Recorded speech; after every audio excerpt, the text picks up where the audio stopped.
강의사는 증시 각도기. 안녕하세요, 증시 각도 TV 시청자 여러분, 투자자 여러분, 도기마을 여러분, 청취자 여러분, 반갑습니다. 이제 크리스마스가 3일 앞으로 다가왔습니다. 12월 22일 연말입니다. 올해는 과거에 비해서 약간 연말 느낌이 납니다. 눈에 뒤덮인 그 산화와 그리고 많은 잦은 모임들, 그리고 귀에 들리는 캐롤들, 뭐 이런 것들이 크리스마스가 오고 있구나, 연말이 오고 있구나, 이런 생각을 가지게 합니다. 더불어 뱃살님도 같이 오시고 있어요. 많은 회식이 두둑한 배를 만들어주고 있어서 건강에는 아주 안 좋다. 몸 관리 잘 하시면서 사람들 많이 만나셨으면 좋겠습니다. 자, 미국 시장이 오랜만에 반등에 성공하는 날이었습니다. 특별히 그동안은 계속해서 빠졌던 기술주들이 강세를 보여주면서 마감을 해서 한국 투자자분들도 기분이 그렇게 나쁘지 않은 상황이 되지 않았을까 싶습니다. 전체 그림 보면서 미국 시장이 어떠했는지 보도록 하겠습니다. 자, 애플이 상당히 큰 폭으로 상승을 했고요. 그리고 기술주들도 대부분 상당히 큰 폭의 상승을 보여주었습니다. 그리고 무엇보다도 이 반도체 주식들이 큰 폭으로 올랐는데요. 장 마감하고 발표한 마이크론 테크놀로지의 실적도 일부 조금 긍정적인 영향을 미친 게 아닌가 싶습니다. 일단 마이크론의 가이던스가 생각보다는 덜 나빴어요. 매출은 예상만큼 나왔고 EPS는 예상을 조금 하회했다, 이런 정도 수준인데, 그러니까 그동안에 정말 많이 빠졌거든요. 반도체 지수 보면은 최근 한 달간의 흐름을 보면 정말 줄줄줄 최근에는 계속 흘러내렸습니다. 그래서 오랜만에 반등에 성공했다는 게 의미가 좀 있고요. 테슬라는 그렇게 빠졌는데도 또 떨어졌습니다. 관련된 뉴스로는 감원을 내년 1분기에 할 것이라는 소식이 조금 있습니다. 그리고 원유 재고가 상당히 떨어지면서 정유 관련주들이 많이 올랐고요. 그리고 전반적으로 거의 모든 업종들이 양호한 모습을 보여주었습니다. 자, 종목 기업들 중에서는 페덱스가 분기 매출이 나왔는데 예상보다는 조금 덜 나왔는데요. 주당 순이익은 예상치보다 조금 높게 나오면서 주가 상승했고요. 스타벅스는 투자 의견을 제프리스가 보유로 하향을 했습니다. 그리고 카니발은 손실이 났음에도 불구하고 예상보다 손실이 많이 줄었다는 소식에 주가가 상승하는 그런 특이점을 보여줬고, 역시나 제일 큰 건 나이키였어요. 제가 저기에서 나이키가 어디 있는지 못 찾았는데, 나이키가 컨퍼런스 보도와 함께 시장에 상당히 긍정적인 영향을 줬다, 이렇게 볼 수 있는데, 자, 경기가 나쁘면 옷을 삽니까, 안 삽니까? 안 사겠죠, 별로. 근데 그러면 나이키 같은 경우 실적이 어떨까요? 뭐 그렇게 썩 좋지 않을 것 같은데, 나이키가 괜찮은 소식을 발표했습니다. 이번 9월에서 11월 실적이 상당히 괜찮았고, 그 다음에 향후에 매출이 10% 초반대로 증가할 것이다 라고 이야기했습니다. 뭐? 증가한다고? 감소가 아니고 증가한다고 발표했습니다. 그리고 이번에 주당 순이익을 85센트로 발표를 했습니다. 시장 예상은 64센트였기 때문에 시장 예상을 상당히 초과하는 수준의 실적을 발표했고요. 그러면서 주가가 아주 급등을 했습니다. 12% 올랐고요. 덕분에 얘만 오른 게 아니라 곁다리로 옆에 있었던 언더아머, 룰루레몬 이런 데도 5%, 3%씩 이렇게 주가가 올랐습니다. 어제 한국에서 의류 주식들이 업종별로 보면 상당히 높은 상승세를 보여주었거든요. 아무래도 여기 지금 언급된 기업들 중에 이제 OEM 하는 업체도 있고 하는데, 의류업체들의 강세, 한국의 의류업체 강세도 이런 흐름들의 일부 영향을 받은 것 아닌가라고 분석해 볼 수 있겠습니다. 무엇보다 반가운 소식은 재고가 다시 정상화되었다는 것입니다. 그래서 사실은 어제 OEM 업체들은 주가 빠졌어야 되는데 신고가가 났거든요. 일부는. 왜 그랬느냐, 얘네 마지막에 자기 제품 받아주는 애들이 좋다지 않습니까? 그리고 재고가 조정됐잖아요. 그러니까 저도 실제로 의류업체들, 저희가 투자하는 회사들 탐방을 했을 때 굉장히 걱정을 하면서 물어봤어요. 소위 말하는 오더컷, 즉 주문이 없어지지 않았느냐라고 물어봤더니 괜찮다는 거예요. 우리는 괜찮다.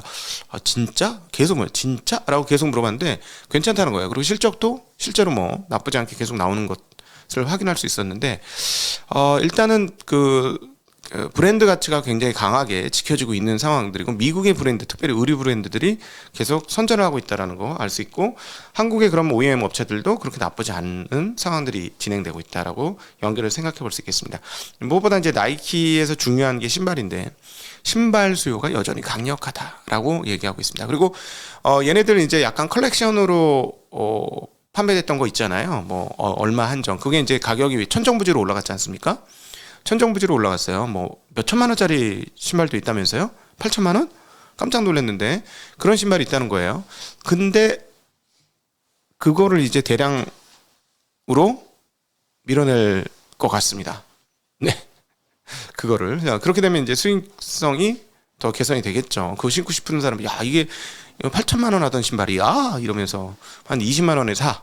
이게 8천만 원 하던 신발이라니까 이러면서 하여튼 나이키가 브랜드 가치를 잘 이렇게 관리를 하는 아주 좋은 그런 경향을 보여줬다 이렇게 볼 수 있겠습니다.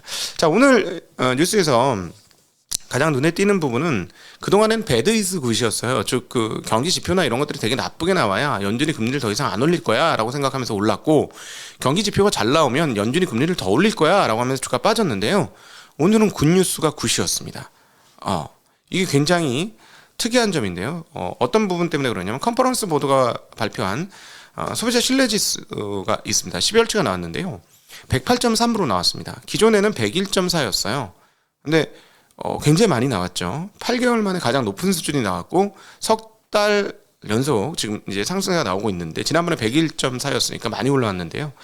이 부분에 대해서 옛날 같았으면 소비가 살아있으니까 금리를 더 올리겠네 하면서 주가 빠졌을 수 있는 거죠.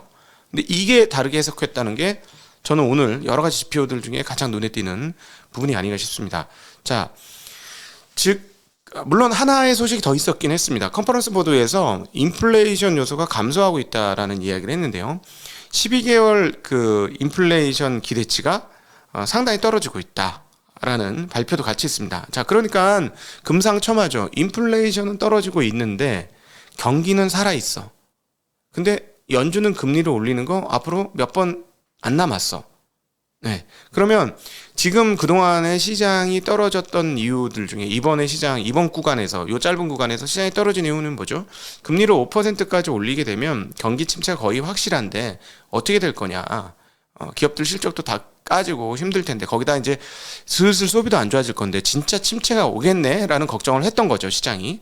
그런 걱정을 하던 참에 인플레이션은 낮아지는 상황들이 계속 유지가 되고 있고 기대 인플레이션도 낮아지기 때문에 연준의 금리 인상폭을 제한할 것인데 침체가 올 것이라고 걱정하던 상황에서 딱 뚜껑을 까서 보니까 소비자들의 심리 상황은 상당히 좋아. 그러면 소비나 이런 것도 계속 유지될 것 같아. 이러니까 그러면은 우리가 침체까지 그 공포를 담았던 이 주가 하락은 좀 심한 것 같아 하는 생각을 시장이 했다라는 것이죠. 네. 그래서 이 부분은 앞으로도 계속 이렇게 끌고 갈 수 있는지 여부가 굉장히 중요한 포인트가 될 것 같습니다. 그러면 지금부터는 배드 이즈 굿이 이제 거의 끝나가고 굿 이즈 굿이 되는 상황으로 전환되고 있다라는 점. 그래서 시장을 읽을 때 괜찮게 읽을 수 있다라는 점으로 지금 시장이 전환되고 가고 있다라고 해석할 수 있겠습니다. 그리고 또 하나 팩트셋에서 그 기업의 실적 분석하는 미국의 기관 팩트셋에서 전망했던 이번 분기 기업 실적들이 실제 나온치가 팩스텐 예상보다 한 40% 낮게 나왔어요. 그러니까 이 상황들은 뭐냐면 이제 드디어 기업들의 실적도 영향을 받기 시작했고 내년도는 확실히 더 영향을 받을 것이다. 그러면 이제는 침체가 두려운 상황이 왔는데 이 심리가 살아있고 경기가 살아있다라는 측면을 보여주면 시장은 반응한다는 것이고요.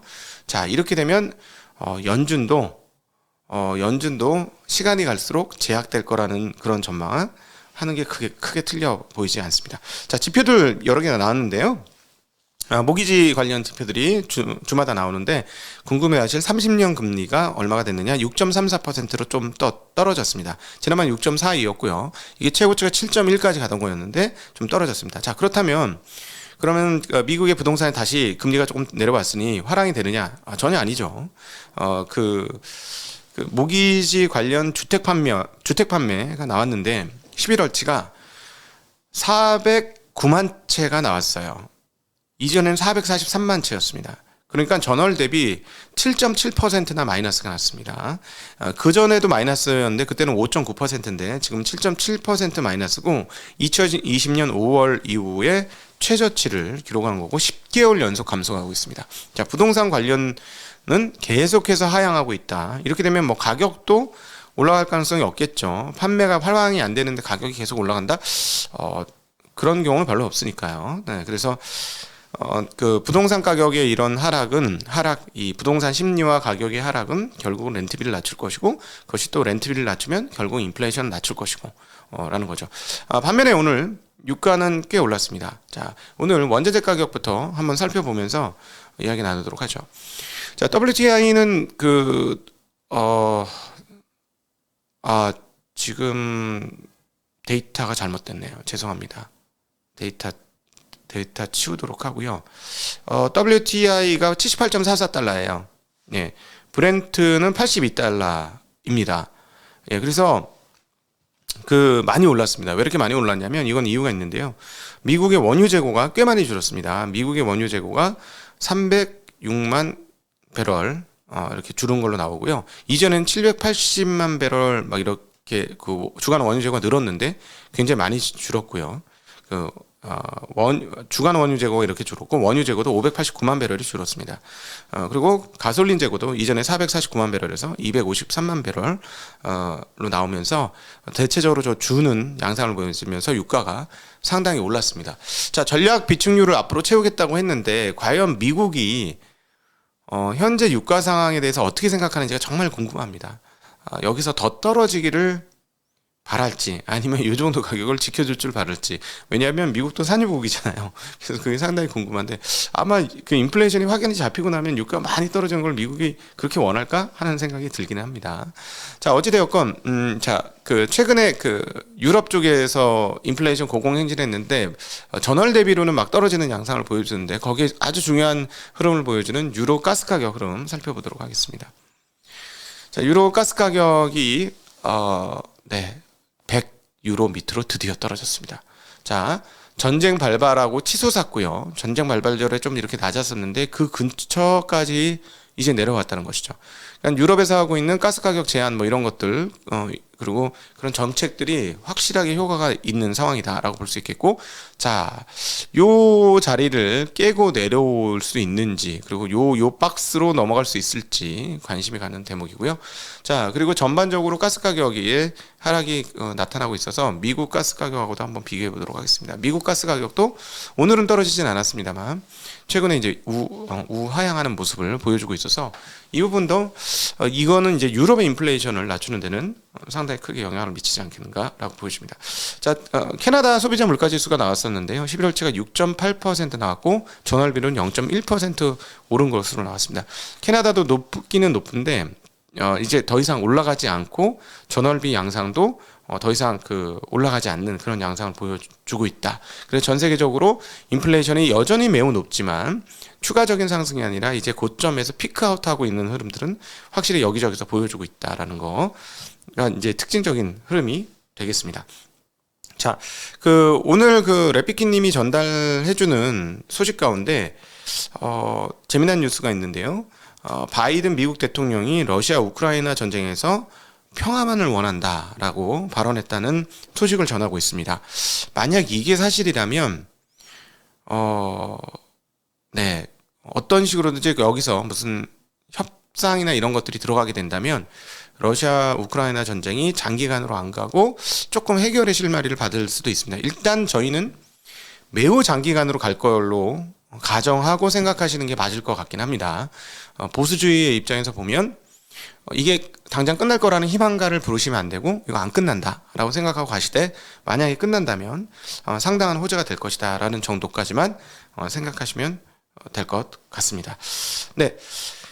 그리고 지금 11월 근원 PCE 가격 지수가 곧 나오게 되는데요. 이게 이제 시장에서 조금 안정될 거라고 예상을 하고 있습니다. 약 4.6% 오를 것으로 예상을 하는데요. 전달에 이제 5% 올랐으니까 이거보다 만약에 떨어진다면 시장은 인플레이션에 대해서 정말 한결 안심하는 흐름들이 나타날 가능성이 있습니다. 그리고 계속 말씀드리지만 지표상의 흐름들을 보면 인플레이션 구성 요소들의 흐름을 보면 내년도는 확실히 인플레이션이 꺾일 것이다. 그러면 여기서 예상해 볼 수 있는 게 내년 경기 침체가 2분기 또는 1분기 어디쯤에 온다고 할지라도 주가는 경기 침체와 상관없이 반등할 수도 있다. 왜요? 꺾이는 걸 보잖아요. 꺾이는 걸로. 오히려 그래서 반대로 하반기에 지금 전체적인 시황이 어떻습니까?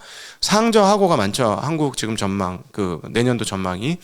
왜냐하면 내년도 상반기 중에 미국의 경기 침체 올 가능성이 매우 높다라고 보기 때문에 경기로만 보면 그렇게 해석을 하죠. 상저하고. 그러나 반대로 경기 침체가 확인이 되는 시점이 오히려 그 전에 주가는 땡기고 오히려 하반기에는 높은 금리로 인해서 기업들의 EPS가 줄어들어서 하반기에 좋지 않은 흐름들이 나올 수도 있습니다. 오히려.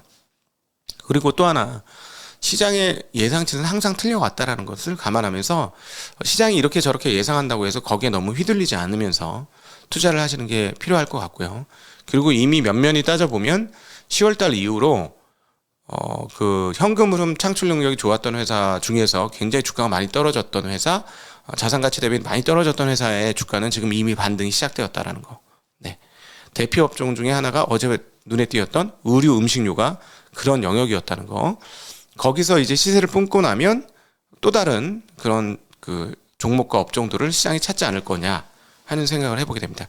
어떤 측면에서 이미 모두가 침체라고 생각하는 이 시점에 시세는 시작이 되었다. 근데 내가 거기에 포지션을 구축하고 있는지 여부가 상당히 중요한 상황이 아닌가 하는 생각을 해보는 아침입니다. 오늘도 긴 시간 함께 해주셔서 금리에는 별로 변동이 없었어요. 달러는 반등을 했습니다. 그동안 너무 약세로 엔화가 갔기 때문에 좀 반등을 했으니까 큰 변동은 없었다. 이렇게 보시면 되겠습니다. 감사합니다. 안녕.